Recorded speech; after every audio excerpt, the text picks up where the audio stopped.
महर्षि मांडव्य, वो ऋषि जिन्होंने यमराज को भी श्राप दिया।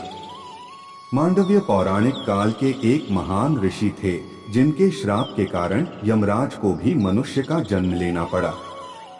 वैसे तो यमराज सारे प्राणियों के कर्मों के आधार पर न्याय करते हैं, इसीलिए उन्हें धर्मराज कहा जाता है, किंतु उन्होंने अनजाने में मांडव्य ऋषि के साथ अन्याय किया जिसका दंड उन्हें भोगना पड़ा। महर्षि मांडव्य भार्गव वंश के ऋषि थे और उनका एक नाम अणिमांडव्य भी कहा गया है। इनके विषय में कथा मत्स्य पुराण में दी गई है। वे महर्षि मातंग और दिक्तामंगलिका के पुत्र थे। उन्होंने अल्प आयु में ही बहुत सी सिद्धियां प्राप्त कर ली और ऋषियों में सम्मानित हो गए।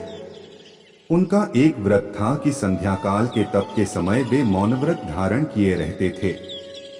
एक बार कुछ लुटेरे लूट का बहुत सारा सामान लेकर भाग रहे थे। उनके पीछे कई राजकीय सैनिक लगे थे, जिनसे बचने के लिए वे भागकर मांडव्य ऋषि के आश्रम में छिप गए। थोड़ी देर बाद जब सैनिक वहां आए तो उन्होंने मांडव्य ऋषि से उन लुटेरों के विषय में पूछा। मौन व्रत के कारण उन्होंने कुछ उत्तर नहीं दिया। तब जब सैनिक अंदर गए तो उन्हें लूट के सामान के साथ लुटेरे भी मिल गए। उन्होंने समझा कि ये ऋषि भी इनके साथ मिले हुए हैं, इसी कारण वे लुटेरों के साथ ऋषि को भी पकड़कर ले गए और राजा के सामने प्रस्तुत किया। राजा ने भी उनसे प्रश्न किया, किंतु मौन व्रत होने के कारण मांडव्य ऋषि कुछ नहीं बोले। राजा ने इसे उनकी स्वीकृति समझा और सभी लुटेरों के साथ उन्हें भी सूली पर चढ़ाने का आदेश दे दिया।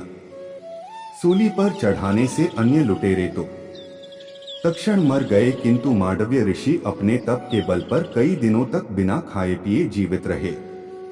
शूल के अग्रभाग को अणि कहते हैं और तभी से वे अणिमांडव्य नाम से भी प्रसिद्ध हुए।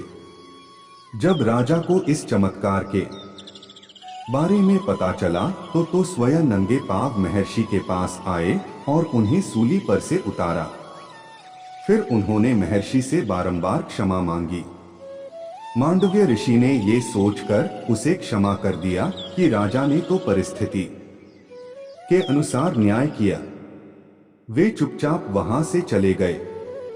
वे चले तो गए, किंतु एक बात उन्हें खाए जा रही थी कि उन्होंने कभी कोई पाप नहीं किया, फिर किस कारण उन्हें ऐसा दंड भोगना पड़ा। इसका कारण जानने के लिए वे यमपुरी पहुंचे, जहां यमराज ने उनका स्वागत किया। मांडव्य ऋषि ने यमराज से पूछा कि उन्हें याद नहीं कि कभी उन्होंने कोई अपराध किया हो, तो फिर किस कारण उन्हें ऐसा घोर दंड भोगना पड़ा। इस पर यमराज ने कहा, हे महर्षि, बालपन में आपने पतंगों के पृष्ठ भाग में सींग घुसा दिया था, जिस कारण आपको ये दंड भोगना पड़ा। जिस प्रकार छोटे से पुण्य का भी बहुत फल प्राप्त होता है, उसी प्रकार छोटे से पाप का भी फल अधिक ही मिलता है। यह सुनकर मांडव्य ऋषि ने यमराज से पूछा कि मैंने ये अपराध किस आयु में किया था। तब यमराज ने उन्हें बताया कि उन्होंने ये कार्य 12 वर्ष की आयु में किया था। इस पर मांडव्य अत्यंत क्रोधित हो यमराज से बोले, हे धर्मराज, शास्त्रों के अनुसार मनुष्य द्वारा 12 वर्ष तक किए कार्य को अपराध की श्रेणी में नहीं रखा जा सकता, क्योंकि उस आयु में उन्हें पाप पुण्य का ज्ञान नहीं होता। किंतु तुमने बालपन में किए गए मेरे अपराध के कारण मुझे इतना बड़ा दंड दिया, इसीलिए मैं तुम्हें श्राप देता हूँ कि तुम मनुष्य योनि में शूद्र वर्ण में एक दासी के गर्भ से जन्मोगे। तब यमराज ने उनसे प्रार्थना की तो उन्होंने उन्हें बताया कि अगले जन्म में वे सारे संसार में प्रसिद्ध होंगे। उसके अतिरिक्त मांडव्य ऋषि ने एक नई मर्यादा स्थापित की, जिसमें उन्होंने आयु सीमा को बढ़ाकर 14 वर्ष कर दिया। अब 14 वर्ष तक के बच्चों को अपने किए आचरण के कारण दंड से अभय मिल गया। मांडव्य ऋषि के श्राप के कारण ही धर्मराज द्वापर में महर्षि वेदव्यास की कृपा से अम्बा की दासी पारिश्रमी के गर्भ से विदुर के रूप में जन्मे। वे अपने काल के महान राजनीतिज्ञ और हस्तिनापुर के महामंत्री बने।